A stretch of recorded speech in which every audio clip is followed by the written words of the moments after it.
mouvement Inamahoro voudrait à travers ce message s'insurger et dénoncer les innommables violations des droits de la personne humaine orchestrées par les autorités administratives à l'endroit des filles et femmes qui ont des enfants en l'absence d'un lien de mariage connu.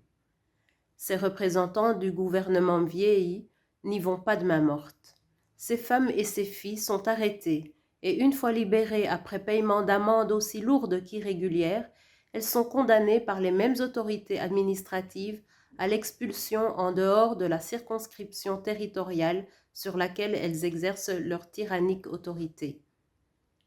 Mais de quelles infractions, ou plutôt de quels crimes ces femmes et ces filles sont-elles coupables? Et ces autorités, d'où tirent-elles le pouvoir d'ériger en infraction des faits qui n'en sont pas,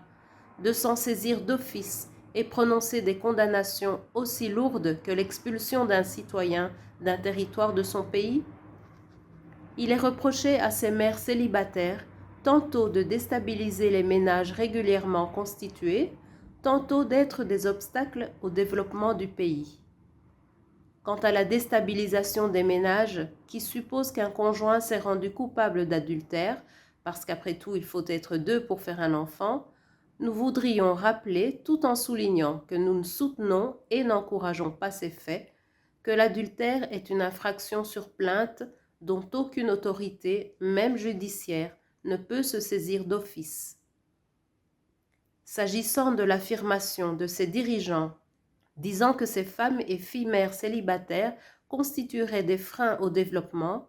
seraient-ce ces pauvres femmes et filles qui sont à l'origine de toute misère que vivent les populations burundaises actuellement,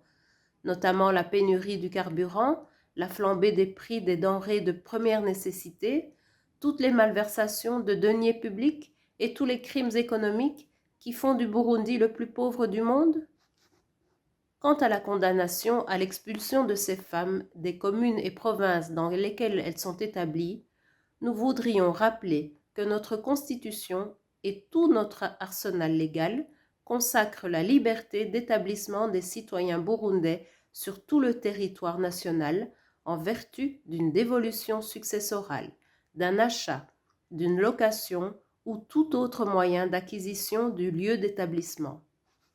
L'expulsion de ces femmes et filles mères célibataires des communes et provinces dans lesquelles elles sont établies est donc une sanction aussi irrégulière du fait que prise par une autorité qui n'en a pas le pouvoir qu'illégale,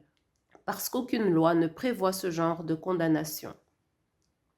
Nous saurions gré à ces autorités de se pencher sur les raisons profondes de ce fait de société par un accompagnement, une sensibilisation et une prévention à l'endroit de toutes les couches de la société, au lieu de stigmatiser ces mères célibataires qui sont souvent victimes de violences et de violations de droits dont la communauté ne veut pas s'occuper.